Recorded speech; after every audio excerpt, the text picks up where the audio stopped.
السلام علیکم ناظرین، میں ہوں فہد حسین اور یہ ہے ریڈ زون فائلز۔ آج 28 مئی ہے، یعنی کہ وہ دن جس دن آج سے 1998 میں پاکستان نے نیوکلیئر ٹیسٹ کیے تھے۔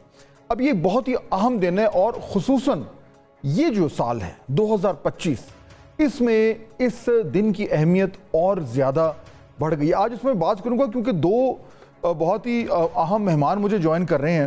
میں تھوڑی دیر میں ان کا تعارف کراتا ہوں، لیکن اس سے پہلے میں یہ آپ کے سامنے تھوڑا سا بیک گراؤنڈ رکھنا چاہتا ہوں کہ جب 1998 میں انڈیا نے ٹیسٹ کیے تھے، 11 مئی کو اور 13 مئی کو 1998 کو بھارت نے 5 انڈر گراؤنڈ ٹیسٹ کیے تھے نیوکلیئر کے، اور جب یہ خبر جنگل کی آگ کی طرح پھیلی تو پاکستان کے اوپر ظاہر بات ہے فوراً یہ پریشر بھی آیا اور عوام کی طرف سے مطالبہ بھی آیا کہ ہمیں بھی فوری طور پر نیوکلیئر ٹیسٹ کرنے چاہیے۔ اب یاد رکھیے کہ اس سے پہلے پاکستان نے ڈکلیئرڈ نیوکلیئر پاور نہیں تھا، یعنی ساری دنیا کو ایک طریقے سے معلوم ہی تھا کہ ہم نیوکلیئر جو ہماری کیپبلٹی ہے اس کو ڈیولپ کر چکے ہیں۔ 1970 کی دہائی سے ہم نے شروع کیا تھا، جب ذوالفقار علی بھٹو صاحب جو وزیر اعظم تھے اس وقت، انہوں نے یہ اصولی فیصلہ لیا تھا کہ پاکستان مسٹ گو نیوکلیئر۔ اس کے بعد سے وہ معاملات آگے بڑھتے رہے بڑی تیزی سے، اور لیٹ 80s تک یہ اندازہ ہو گیا تھا کہ پاکستان کے پاس کیپیبلٹی آ چکی ہے، لیکن پاکستان نے کبھی اس کا اعتراف نہیں کیا تھا۔ جب انڈیا نے 11 اور 13 مئی 1998 کو باقاعدہ طور پر اپنے نیوکلیئر ٹیسٹ کیے، تو اس کے بعد پاکستان کے لیے ایک یہ بڑا امپورٹنٹ جنکچر تھا کہ اس نے فیصلہ کرنا تھا کہ وہ بھی باقاعدہ طور پر نیوکلیئر ٹیسٹ کر کے ایک ڈکلیئرڈ نیوکلیئر پاور بن جائے یا اسی طریقے سے معاملات کو آگے لے کے چلے۔ تو وہ جو دن تھے، یعنی 11 13 مئی اور 28 مئی کے درمیان، یہ وہ ٹائم تھا جب میکسیمم پریشر تھا حکومت پر۔ اس وقت نواز شریف صاحب وزیر اعظم پاکستان تھے، میکسیمم پریشر تھا کہ دھماکے کریں، اور میکسیمم پریشر یہ بھی تھا کہ نہ کریں۔ اور یہ جو پریشر تھا یہ ویسٹرن پاور سے، خصوصاً امریکہ سے آ رہا تھا، اور اس کے عوض کہا جاتا ہے کہ بل کلنٹن نے جو ہے وہ $5 ارب کی ایک آفر بھی کی تھی پاکستان کو کہ آپ ہم سے پیسے لے لیں، ہم سے اور مختلف طرح کی جو ایڈ ہم آپ کو دے سکتے ہیں وہ لے لیں، لیکن آپ نیوکلیئر ٹیسٹ نہ کریں۔ یہ جو ٹائم ہے یہ بڑا کروشل ٹائم تھا، اور اس میں بہت کچھ ہوا جو آج شاید پروگرام کے درمیان میں شاید اس کا ذکر بھی ہو، لیکن بالآخر اس وقت کے وزیر اعظم نے یہ فیصلہ کیا، نواز شریف صاحب نے، کہ ہم دھماکے کریں گے، اور وہ ہوئے۔ اور 28 مئی کو جب انڈیا نے 5 کیے تھے تو ہم نے 28 مئی کو 6 دھماکے کیے چاغی کے پہاڑوں میں، اور اس کے بعد سے Pakistan 7th nuclear power of the world بن گیا۔ اور آج کے دن میرے خیال میں کوئی ڈاؤٹ نہیں ہے کہ اس سے بہتر فیصلہ شاید ہی پاکستان کی تاریخ میں کوئی ہوا۔ اگر پاکستان نیوکلیئر کیپیبل کنٹری نہ بنتا تو بھارت کے ساتھ جو جس طرح کی جھڑپیں ہوئی ہیں اس میں نتائج بڑے ڈیفرنٹ ہوتے۔ تو one of the best decisions جو پاکستان نے کیا، اب اس کی تھوڑی سی میں بات کروں گا، اور اس کے بعد جو پولیٹیکل سچویشن ہے اس پہ تو ہم نے بات کرنی ہی کرنی ہے۔ محمد زبیر صاحب ہمیں جوائن کر رہے ہیں، سابق گورنر سندھ ہیں، پاکستان کی سیاسی معاملات کو بڑے قریب سے دیکھتے ہیں۔ جناب شیر افضل مروت صاحب ہمیں جوائن کر رہے ہیں، تعلق پاکستان تحریک انصاف سے تھا، فارملی تو شاید نہیں ہے لیکن انفارملی مروت صاحب کا جو رشتہ ہے عمران خان صاحب سے وہ ہمیشہ یہ کہتے ہیں کہ وہ اسی طریقے سے قائم ہو دائم ہے۔ آپ دونوں کا بہت شکریہ۔ زبیر صاحب، یہ جو 28 مئی آج کا دن ہے، میں اس لیے یہ کہہ رہا تھا جو میں نے مختصراً ابتدائیے میں کہا کہ ہر سال ہم مناتے ہیں یوم تکبیر، لیکن اس سال 2 ہفتے پہلے جو کچھ ہوا بھارت کے ساتھ، اس کی روشنی میں تو میرے خیال میں شاید آپ بھی اتفاق کریں گے کہ اگر ہم نیوکلیئر ویپن کنٹری نہ ہوتے تو ہمارے لیے جو مشکلات تھیں فرام آر ایسٹرن سائڈ وہ 1000 گنا زیادہ ہوتی۔ تو among all the decisions جو پاکستانی لیڈرشپ نے لیے ہیں، شاید this was probably one of the best ones۔ ایک تو مجھے شدید اعتراض ہے، آپ نے لفظ یوز کیا آپ بھی، مطلب I am a normal Pakistani, اور میں by the way one of the reasons جو میں PMLN میں گیا تھا وہ نواز شریف کی فورن پالیسی خاص طور پر ان کی فورن پالیسی کو دیکھتے ہوئے متاثر ہوتے ہوئے، اور اس میں یہ نیوکلیر فیصلہ بھی شامل تھا کہ 98 میں، کیونکہ وہ جنگجو نہیں ہے نواز شریف، آپ کو بھی پتہ ہے، he is not a hawk, but he also understood and realised 98 میں کہ اس وقت جو قوم کے اوپر پریشر آیا تھا، اور آپ نے بالکل صحیح کہا کہ ایک طرف سے پریشر تھا امریکہ اور دوسرے ممالک کا کہ آپ نہ کریں، اور ایک طرف سے پاکستانی قوم ایکسپیکٹ کر رہی تھی، ایک عام پاکستانی جو ٹیکسی والا ہے، ایک چھاپڑی والا ہے، پڑھا لکھا middle class, lower middle class, scientist, engineer, doctor, ہر ایک، میرا نہیں خیال ہے کوئی پاکستانی ایسا ہوگا جو اس دن 28 مئی کی شام کو جب پتہ چلا کہ ہم نے 5 نہیں، اور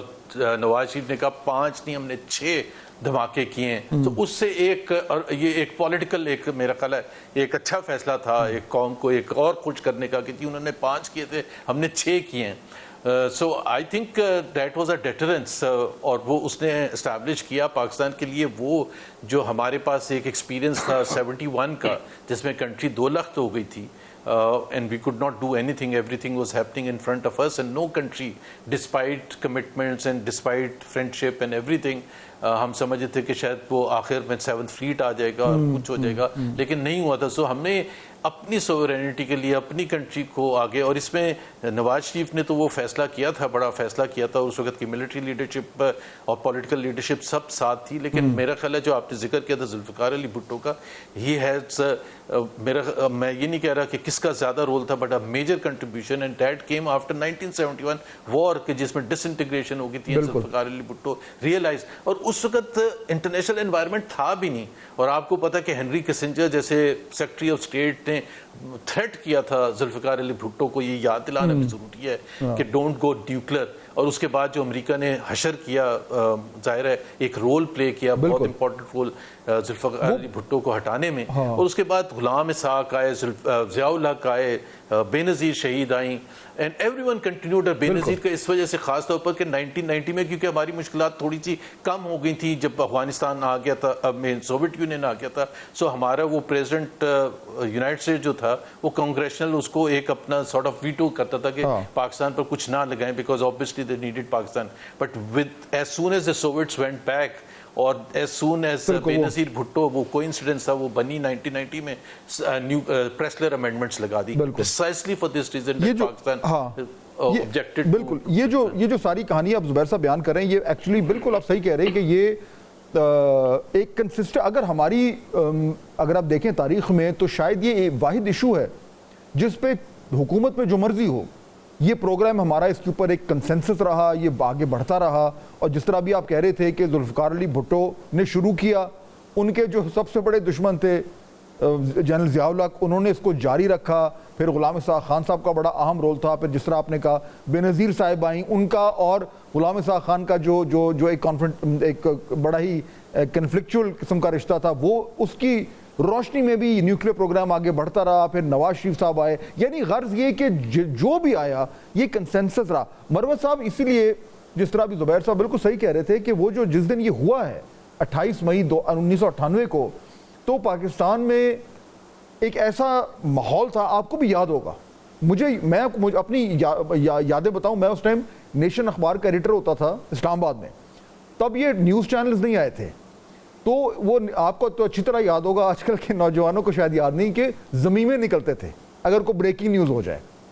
تو یہ جب دوپہر کو میرے خیال میں یہ ہم نے شاید تقریباً 3-3:30 بجے یہ خبر آئی تھی کہ پاکستان نے یہ حملہ، یہ ٹیسٹ کر دیے ہیں، تو زمین میں نکل آئے تھے اور جشن منایا جا رہا تھا. مروت صاحب آپ کو کیا یاد ہے 28 مئی کو، آپ کی کیا یادیں ہیں 1998 کی؟ کہاں تھے آپ اس وقت؟ بہت شکریہ. اس وقت میں عدلیہ میں بطور جج تعینات تھا. ٹھیک. اور شام کو یہ خبر سن کے بڑی خوشی ہوئی. میں یہ کہتا ہوں کہ یہ تاریخ ساز لمحات تھے. پاکستان مسلم لیگ نون اور پاکستان پیپل پارٹی کے اگر 2 بڑے احسانات ہیں اس قوم پہ، ایک 1973 کا آئین ہے، پھر ذوالفقار علی بھٹو مرحوم شہید کا یہ سلسلہ شروع کرنا، اور پھر میاں نواز شریف صاحب کو اگر کوئی واحد کریڈٹ میں دے سکتا ہوں تو سن 98 میں جرأت سے یہ فیصلہ کرنا پاکستان کو ایٹمی واحد زبیر صاحب بھی ہنس رہے ہیں, چلیں اس سے بعد میں بات کریں گے, آپ مکمل کریں. جی واحد اس لیے کہ باقی اور اتنے کام پھر کر دیے کہ کیے کرائے پہ پانی پھیر دیا, لیکن خیر بہرحال یہ کریڈٹ ان کو ضرور جاتا ہے, اور پیپل پارٹی کو ایک کریڈٹ اور جاتا ہے 18ویں آئینی ترمیم کا. کھلے دل سے ایسی چیزوں کا اعتراف کرنا چاہیے. اگر ہم سیاسی مخالفت میں کسی بھی سیاسی پارٹی کے دور حکومت میں اگر قوم ملک کے لیے اچھے فیصلے ہوئے ہیں تو ان کو ریکاگنائز بھی کیا جانا چاہیے اور وہ کریڈٹ بھی دیا جانا چاہیے. میں سمجھتا ہوں 28 مئی وہ تاریخ ساز دن تھا جس دن نے آئندہ آنے والے دہائیوں کے لیے یہ تعین کر دیا کہ پاکستان جو ہے اس کی دفاع ایٹمی قوت ہونے کی وجہ سے ناقابل تسخیر ہے. اور آج یہ جو جنگ گزشتہ ہفتوں میں لڑی گئی, اگر ہم ایٹمی طاقت نہ ہوتے تو میرا خیال ہے ہمارا حال سن 71 سے بھی برا ہوتا. although اس میں تھوڑا سا آئی ایگری وتھ یو کہ اگر نیوکلیر کور نہ ہوتا تو بہت یہ ڈائنامکس چینج ہوتے. حالانکہ ہم نے کنونشنل لیول پر بھی اپنا لوہا منوایا, لیکن اس پہ بعد میں بات کریں گے. لیکن یہ بات زبیر صاحب, یہ جو ابھی آپ بات کر رہے تھے نا, جو مروت صاحب نے بھی کریڈٹ دیا ذوالفقار علی بھٹو صاحب کا, تو بالکل بنتا ہے ان حالات میں. اور پھر یہ بھی بات آپ کی درست ہے کہ نواز شریف صاحب کی جو ایک نیچرل انسٹنکٹ ہے وہ ہاکی نہیں ہے.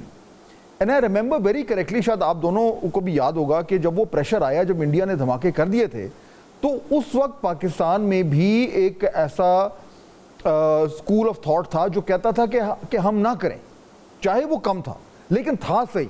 اور وہ جو 2 ہفتے تھے ہمارے دھماکوں میں اور انڈیا کے دھماکوں میں, اس کے درمیان یہ ایک ڈیبیٹ چھڑی تھی پاکستان میں بھی, اور کئی ایسے لوگ تھے, نامور لوگ بھی تھے, جو یہ آرگیو کر رہے تھے کہ ہمارے لیے بہتر ہے کہ ہم نہ کریں. مجھے اچھی طرح یاد ہے زبیر صاحب اور مروت صاحب کے فائنلی پھر نواز شریف صاحب نے کچھ صحافیوں کو پرائم منسٹر ہاؤس بلایا, جو بھی سینئر صحافی تھے. میں تو اتنا سینئر نہیں تھا, لیکن کیونکہ ایک اخبار کا ایڈیٹر تھا تو میں بھی اس میں شامل تھا. اور وہاں انہوں نے پی ایم ہاؤس میں باری باری ہر سے کہا کہ جی آپ کھڑے اور اپنا اوپینین دیں, ہمیں دھماکہ کرنا چاہیے یا نہیں کرنا چاہیے. اور یہ میرے خیال میں 28 میں سے شاید 2 دن یا 3 دن پہلے کی بات ہے. میں now when I think back, میرے خیال میں نواز شریف صاحب فیصلہ کر چکے تھے, وہ صرف ویلیڈیشن چاہ رہے تھے, مجھے لگتا ہی ہے. کوئی ایک صحافی نہیں تھا جس نے کھڑے ہو کے کہا کہ جی مت کریں.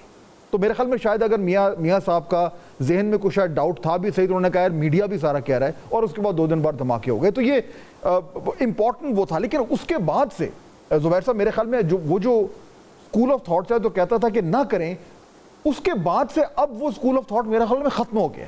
اب تو شاید پاکستان میں ایک شخص نہیں ہوگا جو کہے گا نہیں ہم نے غلطی کی ہے. دیکھیں, رائے ہر ایک کی اپنی ہوتی ہے, اس میں مختلف رائے ہو سکتی ہے, اور وہ جو مختلف رائے رکھتے تھے نیوکلیر ڈیٹونیشن سے پہلے, ان کا بھی ظاہر ہے پاکستان ہی کے لیے ہمدردی تھی. جی بالکل, وہ کوئی پاکستان کے مخالف نہیں تھے, ان کا پوائنٹ آف ویو تھا. اور ہر کنٹری میں ہوتا ہے اور ہونا بھی چاہیے, کیونکہ جب تک ڈیبیٹ نہیں ہوگی, بیکاز ان کے پوائنٹ آف ویو سے یہ تھا کہ Pakistan, why should Pakistan get into a situation of war, جہاں ہمیں ڈپینڈ کرنا پڑے اپنے نیوکلیر ویپنز پر.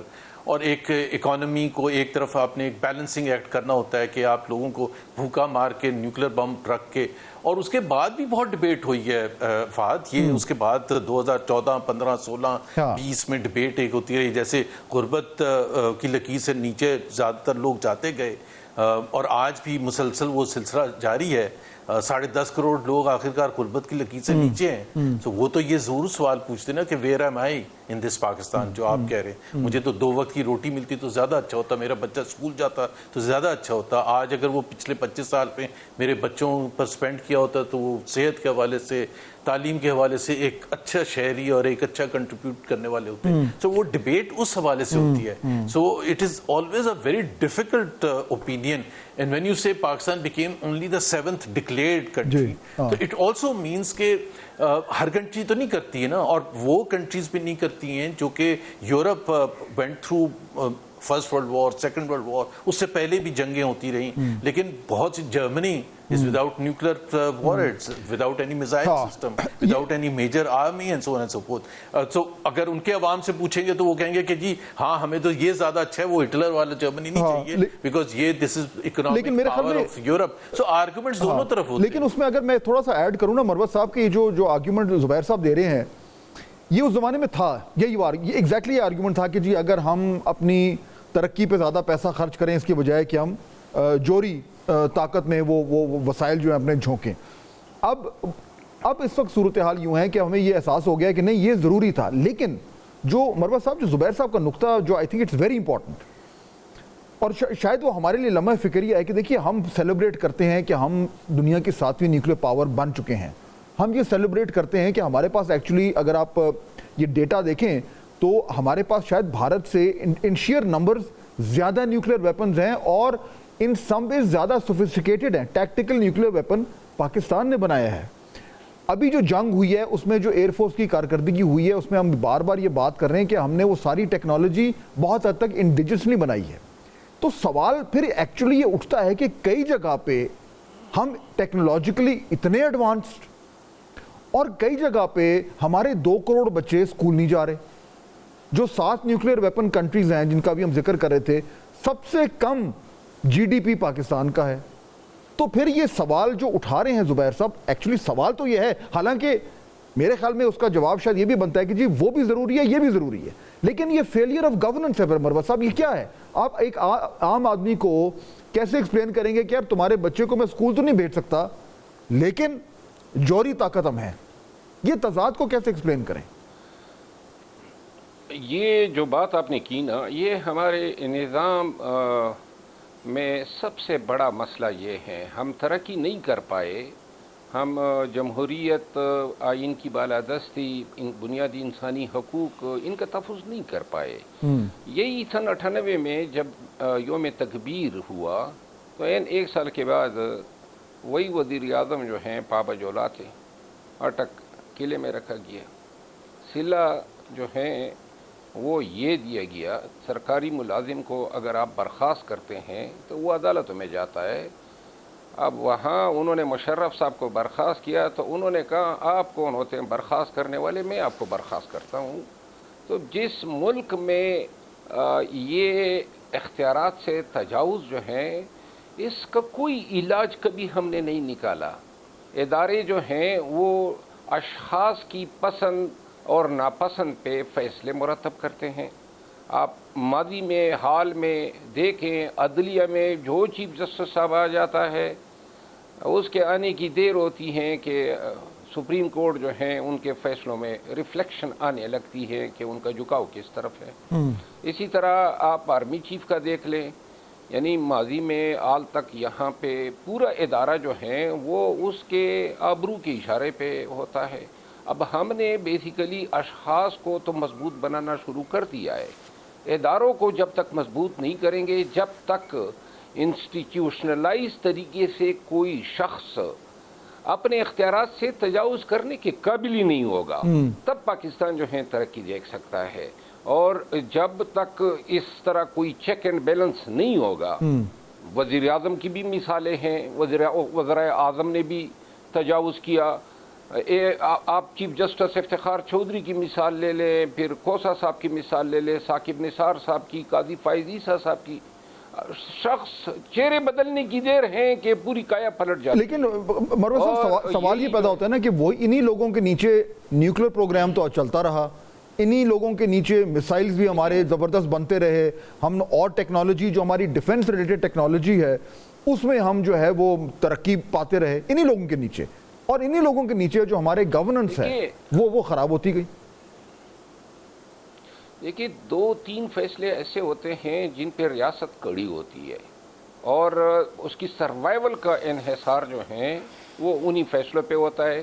یہ فیصلہ پالیسی ڈیسیجن جو بھٹو صاحب کے دور سے ہوئی, اور یہ صرف سیاسی لوگوں کا فیصلہ نہیں تھا, اس وقت کی اسٹیبلشمنٹ اور سیاستدانوں نے مل کے یہ اس کا آغاز کیا.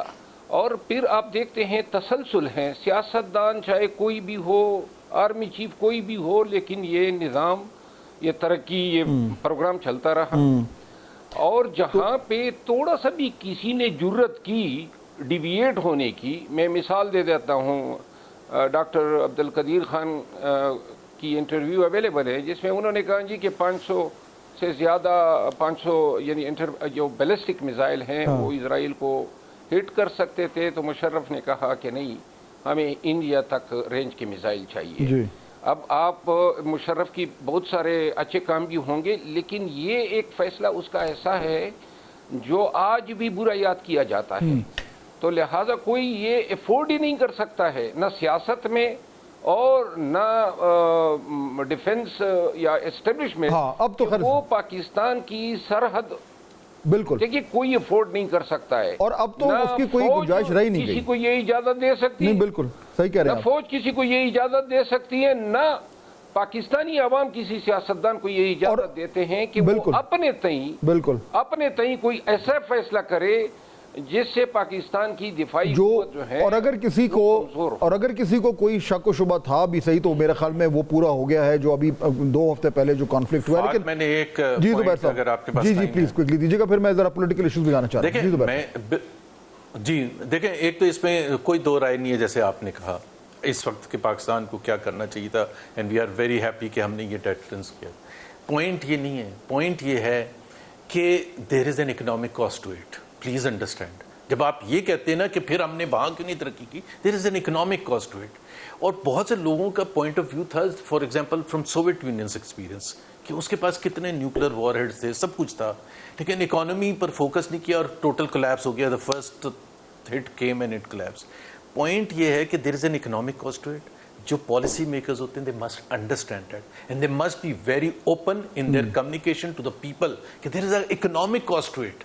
جب آپ یہ کہتے ہیں کہ ایک طرف آپ کے جو اکنامک انڈیکیٹرز ہیں one of the worst in the world ہے، چاہے tax to G D P لے لیں، چاہے اسپینڈنگ آن ایجوکیشن لے لیں as a percentage of G D P, یا اسپینڈنگ آن ہیلتھ لے لیں، مطلب عوام پر اسپینڈنگ فار ایگزامپل، یا آپ کے پبلک سیکٹر انسٹیٹیوشنز اتنی بدحالی ہے، تو وہ اس کی ایک ٹیکس ریونیو تو وہی ہے نا، irrespective of whatever you do. اور the other thing that happens is, and that has happened, the misfortune in Pakistan is that ہم تو، آپ مجھے جتنے پروگرام میں بلاتے میرا خیال ہے میں اس بات پر تو بات کرتا ہی ہوں کہ تعلیم، وہ عوام جو کہ ڈپرائیوڈ ہیں، how many times we see our policy makers talking about this thing. ابھی بجٹ ہو رہا ہے نا تو بالکل کھل کے بات کریں کہ جی یہ ہے، یہ اکنامک کاسٹ پے کرنی پڑے گی۔ اگر ہمیں ڈیٹرنس چاہیے اگر ہندوستان سے ہمیں، تو پھر تو ایک سمجھ آنے والی بات ہے کہ ایک چوائس ہے۔ When you go to the people for example elections میں، آپ بالکل بتائیں کہ ہم یہ کرنا چاہتے ہیں، لیکن دیر از این اکنامک کاسٹ۔ آپ دونوں چیزوں کو کمٹمنٹ نہیں کر سکتے، بیوقوف نہیں بنا سکتے۔ After 77 years here we are and this is the reality about Pakistan. اور یہی وہ چیز ہے، our economic indicators are one of the worst in the world. اور خاص طور پہ جو social human index, social human index جو ہے، human development indicators, they are one of the worst in the world. تو clearly this is the challenge, we don't even focus, we don't even talk about لیکن ہمارے لیے اب یہ بھی مجبوری ہے کہ ہم نے ادھر سے بھی وسائل نہیں ہٹانے دفاع کی طرف سے، اب تو مجبوری ہے ہماری، اور یہاں بھی نکالنا، یہی ہمارے لیے چیلنج ہے۔ ناظرین، گفتگو ہماری جاری ہے، بریک لیں گے، واپس آئیں گے تو مزید کچھ بات کریں گے۔ Do stay with us. Break کے بعد خوش آمدید۔ میں تھوڑا آگے بڑھتا ہوں، تھوڑا سا کچھ سیاسی، اس میں تو میرے خیال میں ایک کنسنسس ہے، اور آپ بالکل، نہ صرف یہ کہ ہم تینوں کا کنسنسس ہے، پوری قوم کا کنسنسس ہے، تو یہ تو بات سیٹل ہو گئی۔ اور میرے خیال میں جس طرح مروت صاحب پہلے کہہ رہے تھے کہ ہمیں جتنے بھی لوگ اس نیوکلیر پروگرام سے جڑے رہے ہیں فرام ایکچولی دا 1960s، ان سب کو ہی کریڈٹ جاتا ہے۔ یہ ایک شائننگ اگزامپل ہے کہ اگر پاکستان میں کسی چیز پہ اتفاق رائے ہو جائے تو پھر اس کا رزلٹ کتنا اچھا آتا ہے۔ انفارچونیٹلی اور بہت ساری ایسی ایگزامپلز ہیں نہیں جہاں پہ اتفاق رائے ہو سکے۔ مروت صاحب، میں تھوڑا سا اپنا آپ دونوں کے موجودگی کا فائدہ اٹھا کر خود سمجھنا چاہ رہا ہوں کہ یہ پاکستان تحریک انصاف کے ساتھ کیا ہو رہا ہے، اور میں جنرلی نہیں سمجھ پا رہا۔ روزانہ پچھلے 2 دن سے جو بھی مہمان ادھر میرے ساتھ شو میں آ رہے ہیں، میں ان سے یہ سوال کر رہا ہوں کہ کیا کچھ آپ کو مروت صاحب سمجھ آ رہی ہے کہ پی ٹی آئی اور خان صاحب چاہ کیا رہے ہیں؟ ایک دن کہتے ہیں ہم سے گیو اینڈ ٹیک کرو، ایک دن کہتے ہیں ہم احتجاج کریں گے، ایک دن جو ہے وہ اسٹیبلشمنٹ کے اوپر کڑی تنقید کرتے ہیں، دوسرے دن کہتے ہیں کہ نہیں ہم نے، یہ کیا ہو رہا ہے؟ کوئی سوچی سمجھی حکمت عملی ہے یا ٹوٹل کنفیوژن ہے؟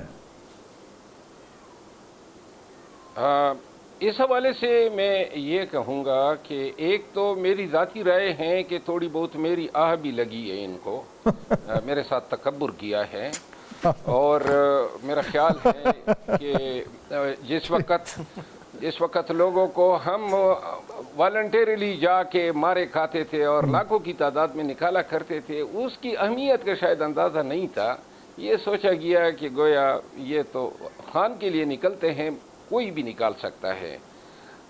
بے شک خان کے لیے نکلتے تھے، لیکن نکالنے کے لیے بندہ بھی کوئی ہونا چاہیے، اور میری ضرور میں نے جو ہے لگائی ہے۔ باقی جو ہیں یہ جو بیانات آ رہے ہیں، یہ بیانات بالکل کنفیوژن کا شکار ہیں۔ ایک بیان تمام بیانیوں کو لپیٹ دیتا ہے، جس طرح کہ محترمہ علیمہ خانم نے کہا جی آئیں ہمارے ساتھ بات کریں، کیوں نہیں چھوڑ رہے ہیں؟ یعنی یہ بالفاظ دیگر تو آپ کلم کلا جو ہیں ڈیل کی بات کر رہے ہیں۔ اب ہمارا تو یہ بیانیہ ہی نہیں تھا۔ ڈیل جو ہے وہ اگر قبول کرنی تھی تو یہ 2 سال جیل کے قید و بند کیوں ہم برداشت کرتے؟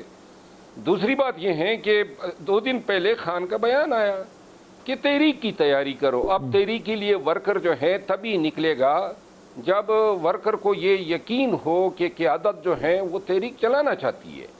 یہ ایسے بیانات سے تحریک کا ٹیمپو جو ہے خاک ٹھہرے گا۔ آپ نے لوگوں کو موٹیویٹ کرنا ہے، نکالنے پہ زور دینا ہے کہ کیوں نکلنا ضروری ہے۔ میں یہ سمجھتا ہوں کہ پاکستان تحریک انصاف کا سب سے بڑا مسئلہ یہ ہے کہ پاکستان تحریک انصاف نے پبلک میں کیا سٹیٹمنٹ جاری کرنے ہیں، وہ جس کی زبان ہوتی ہے وہ خود ہی ترجمان بن جاتا ہے۔ اور میرا خیال ہے کہ براڈر جو پالیسی آؤٹ لائنز ہیں، جہاں تک میں سمجھتا ہوں وہ یہ ہیں کہ تحریک چلانی ہے۔ ایسا کوئی بیان جو تحریک چلانے کے بیانیے کو جو ہے نقصان دیتا ہے، وہ اس سے پرہیز کیا جانا چاہیے۔ لیکن یہ پرہیز نہیں ہو رہا ہے کہ مروت صاحب، یہی تو ایشو ہے، یہ پرہیز نہیں ہو رہا کیونکہ کسی کو یہی نہیں سمجھ آ رہی کہ کس کی بات پہ یقین کریں۔ پرابلم تو یہ ہو رہا ہے۔ میرا خیال ہے کہ موجودہ وقت میں تو پاکستان تحریک انصاف افراتفری کا شکار ہے، اور اس لیے جو ہیں بیانات بھی ڈنگ اور سلیقے کے نہیں آ رہے ہیں۔ تو اگر یہ خان صاحب ایک چیز پہ کلیئر ہے جی، اگر تو یہ خان صاحب ایک چیز پہ کلیئر ہے جی، کس چیز پہ کلیئر اور ہے؟ پارٹی بھی اس پہ کلیئر ہے، وہ یہ ہے کہ خان صاحب اور پی ٹی آئی کے جو کازز ہیں، جو اہداف ہیں، وہ بغیر تحریک کے احتجاج کے قطعاً حاصل نہیں ہو سکتے، قطعاً۔ تو لہٰذا جب تک پاکستان تحریک انصاف اپنی احتجاجی طاقت کو سمیٹے گی نہیں، ریکور نہیں کرے گی، اور اس کا جو نقصان ہوا ہے اس کا ازالہ کرنے کی کوشش نہیں کرے گی، اور پارٹی ان حالت میں جب یہ آپس میں تقسیم ہے، منقسم ہے، تو آپ یقین کریں ہر میٹنگ میں لڑائیاں ہوتی ہے، اور یہ بات بالکل یہ بات منظر عام پہ آ رہی ہے، روزانہ کی بنیاد پہ اس پہ خبریں بھی آ رہی ہیں۔ لیکن زبیر صاحب، یہ جو نقطہ جو شیر افضل مروت صاحب جس کی نشاندہی کر رہے ہیں، آپ بھی پاکستان تحریک انصاف یعنی کے حوالے سے آپ کے پاس بھی انفارمیشن ہوتی ہے، کیا جینوئنلی یہ کنفیوژن ہے؟ کیونکہ دیکھیے کنفیوژن الٹیمیٹلی اس میں تو کوئی دو رائے نہیں کہ فیصلہ سازی پاکستان تحریک انصاف میں صرف ایک شخص کرتا ہے۔ تو اگر کنفیوژن آ رہی ہے یا یہ کلیئرٹی نہیں آ رہی کہ ایکچولی اس نئے چینج سینیریو میں کرنا کیا ہے، تو پھر وہ کنفیوژن اس ایک فیصلہ ساز کی طرف سے ہی آ رہی ہے۔ یہ بات درست ہے؟ فہد، ایک تو دیکھیں، آپ تو انٹلیکچولی بہت زیادہ سٹرونگ ہیں اور چیزوں کو سمجھتے ہیں۔ دیکھیں، ایک تو پاکستان تحریک انصاف کو آپ نارمل پولیٹیکل پارٹی کی طرح ایکسپیکٹ کرنا کہ ان کا ڈیسیجن میکنگ، ان کا پروسیس کیسے ورک کرے گا، ان میں یونٹی ہوئے گی، وہ کیا اسٹریٹجی اپنانا چاہتے ہیں، یہ ممکن ہی نہیں ہے۔ اگر آپ کسی کو دیوار سے لگا کے اور اتنے برے آپ جس طرح سے ان کے ساتھ کیا ہے، so the party will not be unified, the party تتر بتر ہی ہوگی۔ پی ایم ایل این کا بھی یہی حال ہوتا، لیکن پی ایم ایل این میں فرق تھا۔ پی ایم ایل میں فرق یہ تھا، بالکل دو ڈیفرنٹ بیانیے تھے۔ شہباز شریف بات کرنا چاہتے تھے، شہباز شریف چاہتے تھے کوئی کنفرنٹیشن نہیں ہونی چاہیے فوج کے ساتھ، اور وہ ناراض تھے اس بات پر۔ وہ اور ان کا جو گروپ تھا وہ چپ کر کے بیٹھ گیا تھا، چپ کر کے بیٹھ گیا تھا. بہت سے لوگ ہیں, میں نام نہیں لینا چاہتا, آپ اپنے دوستوں سے پوچھ لینا, مصدق ملک سے پوچھ لینا فار ایگزامپل, کہ جاتی عمرہ کتنے آتے تھے ان میں سے؟ نہیں آتے تھے. There were two parties. وہ صرف شہباز شریف بھائی تھے ان کے, اور ان کے اپنی فیملی میں ایک اس قسم کا ماحول ہے کہ وہ کھل کے کبھی اعتراض نہیں کر سکتے تھے. سو اس وجہ سے پارٹی لک لائک, آپ لوگ ہمارے سے سوال پوچھتے تھے کہ یہ دو بیانی ہے, ایک مزاحمتی ہے, ایک مفاہمتی ہے, ہم ڈیفینڈ کرتے ہیں, نہیں جی کوئی فرق نہیں ہے. لیکن فرق تھا. لیکن یہ ایکسپیکٹ کرنا کہ پی ایم ایل این اس وقت ایک کنفیوژن تھی, بالکل کنفیوژن تھی, اس میں بہت سے لوگ تھے, شاہد خاقان عباسی فار ایگزامپل, کہ اگر آپ نے یہ سمجھوتا ہے ڈیل ہی کرنی تھی تو پھر مارے کیوں کھائی تھی, جیلوں میں کیوں گئے تھے, کمپرومائز, پھر آپ نے حکومت بھی کیوں چاہنے تھی, الیکشن میں بھی آپ پارٹی بھی توڑ پھوڑ کر دی, ڈان لیگز بھی ہو گیا, ڈسکوالیفیکیشن بھی ہو گئی, اور اینڈ میں جا کے آپ نے وہی کیا. So there is, you can't analyse a political party لیکن زبیر صاحب اس میں دو آئیڈینٹیفائڈ, دو بالکل کلیئرلی آئیڈینٹیفائڈ پارٹی تھا نا. ایک تھا کہ جی مریم نواز صاحبہ مزاحمتی گروپ ہے, شہباز شریف صاحب مفاہمتی گروپ ہے, کلیئر تھا, سب کو پتا تھا, اور اس میں کوئی ڈھکی چھپی بات نہیں ہے, وہ ڈنکی کی چوٹ پہ یہ بات کرتے تھے.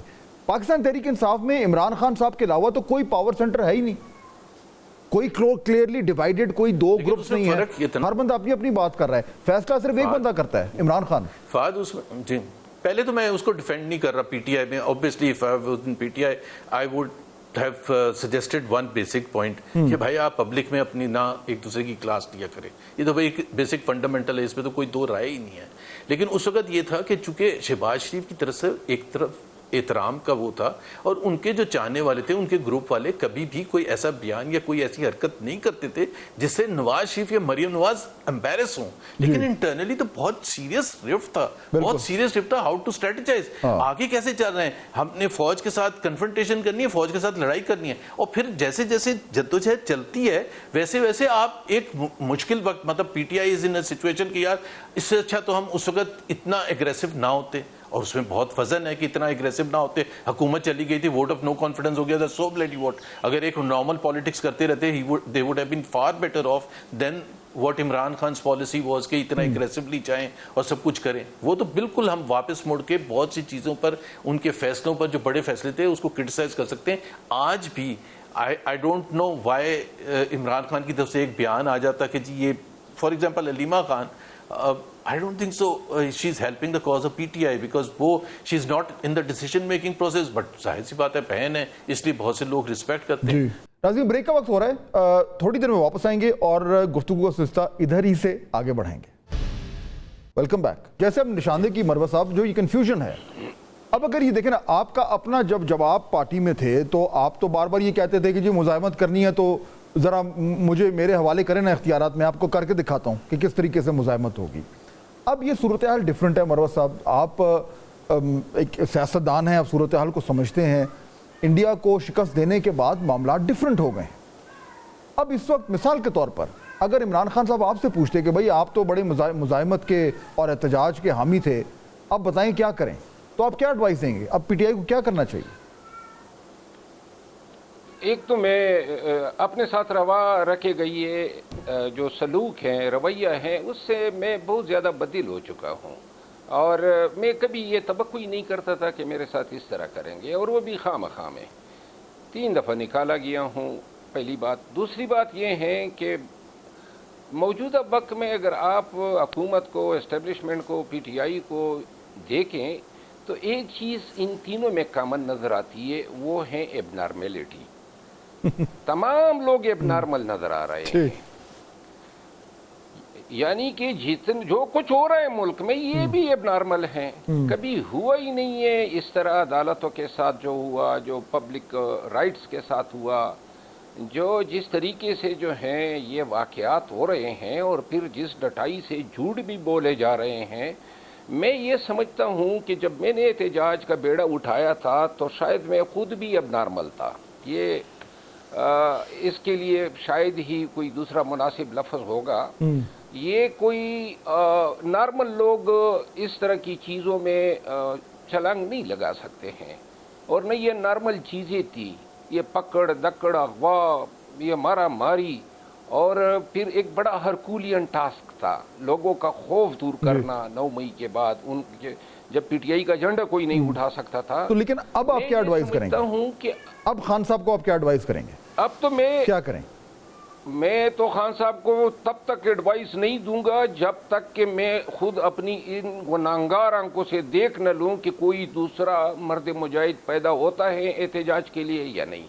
میں چاہوں گا، دیکھیں انہوں نے خان صاحب کو یقین دلایا کہ جی کراؤڈ پولر ہمارے پاس ہیں اور ہم نکال سکتے ہیں، اور تو لہذا خان صاحب گزشتہ میٹنگ میں بھی خان صاحب نے کہا تھا کہ جی 4 ماہ میں پارٹی کو اٹھایا، میرا ذکر کیا، ابھی یہ کوئی 1 ہفتے کی بات ہے، اور اس کو بھی نکلوا دیا. تو لہذا میں ایڈوائس یہ کروں گا کہ پہلے یہ اپنے تئیں ادھر ادھر دیکھ کے کسی کو آگے کر دے.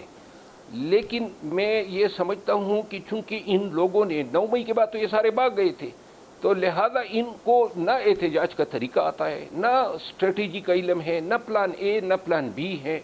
یہ احتجاج کوئی آسان کام نہیں ہے. لیکن آپ کہیں گے کہ احتجاج ہی کریں، ڈیل نہ کریں، آپ یہ کہیں گے؟ نہ میں تو یہ ڈیل، دیکھیں ڈیل تو میرا خیال نہیں ہے کہ خان صاحب جو ہیں ڈیل پہ راضی ہو سکتے ہیں، کیونکہ جتنا میں ان کو جانتا ہوں اس کی کردار کی سب سے بڑی خوبی یہ ہے کہ ڈٹا ہوا ہے.